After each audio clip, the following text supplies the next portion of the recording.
Hey, welcome to another Bag and Board Bite. This time, we're bringing you a review of Earth 2, number 3. It's not chocolate. Don't try eating it. I love the banner on top saying July 20th for Batman: The Dark Knight Rises because anybody in a comic book shop wouldn't know that already. No. No. What's Batman? Who buys a DC comic book and knows about a movie coming out called The Dark Knight Rises? They did this for Green Lantern too, and it was just ridiculous. I knew the movie was coming out. Nobody that's looking at a comic book wouldn't know this. And most people that are reading comic books read other comic books. And I imagine that... That's a pretty big generalization to me.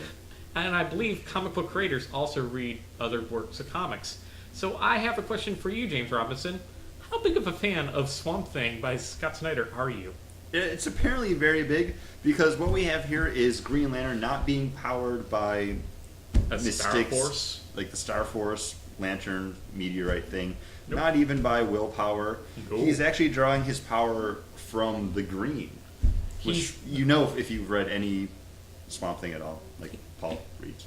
He's the champion of the Earth, much like Swamp Thing is the champion of the Earth. He's the champion of the Earth. Why wasn't there one when Apocalypse was attacking? Because there was a sun god named Superman going around, so we didn't need a champion of the Earth. They already had someone else. And I have to say, sidebar, this made me really happy. The Green Lantern on the bottom here, where is it? Right there.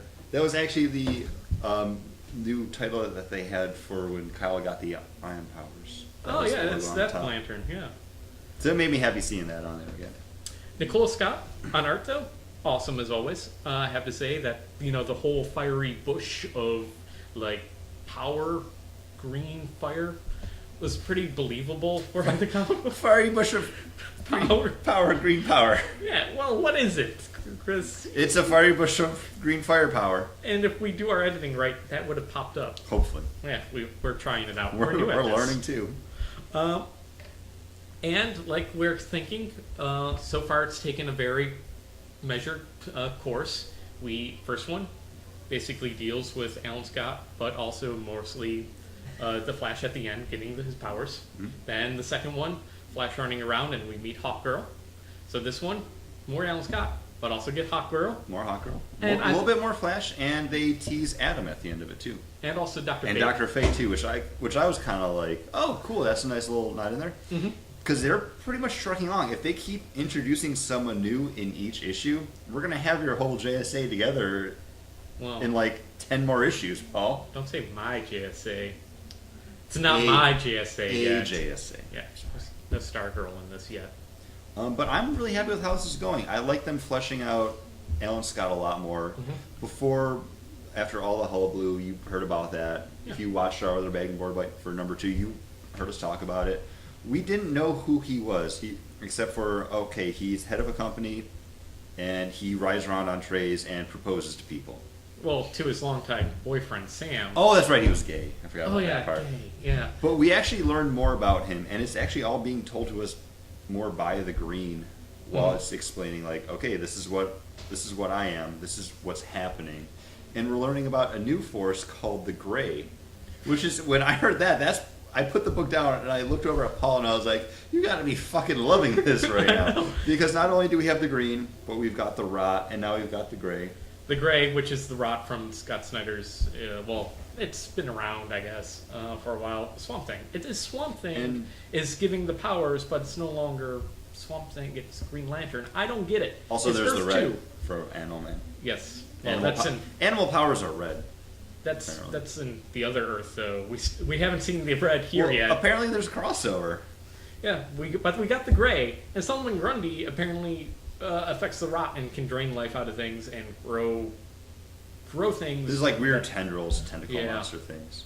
Really cool. I hope so. And I have to say, I was really happy with how Hawkgirl was presented here. Yeah, she was. And I like the play between her and Jay Garrick. I'm really looking forward to seeing more of those characters. Something that I never really said before. About Hawkgirl? About Hawkgirl or Jay Garrick. What? I know, I'm not Jay's fans awesome. of those. This Jay's awesome. The old Jay, I didn't care for, really. Dude, he was the old man. He led the team. He was the old man. He led the team. Wow, you're talking about just any old guy at like and awesome stories. Shriners night, dude. Well, he had pancake breakfast. Like the Shriners don't do that ever, do they, Paul? No, never. I'm really enjoying this book a lot more than I thought I was going to. Initially, I liked the first one. I was like, okay, Well, 3-issue try. How couldn't you like the first one? They killed off Superman, Batman, and Wonder Woman all in one go. Some people didn't like that. But here I am. This is number 3, and James Robinson, you've had me since number 1. This is a fantastic book. Artwork, amazing. Nicola Scott knocks it out. Yep. Nicola Scott, one of those artists that I knew of before, never really paid attention to, but now yeah, you got me. Yeah. It's interesting to see like the bleed over between the Earths. I'm guessing with the green and the gray. This new threat. Interested in seeing what it is. Just hope that this book can eventually stand on its own. Much like our bag and board debates do. If you think they do, let us know right down there. And see you next time. Yeah.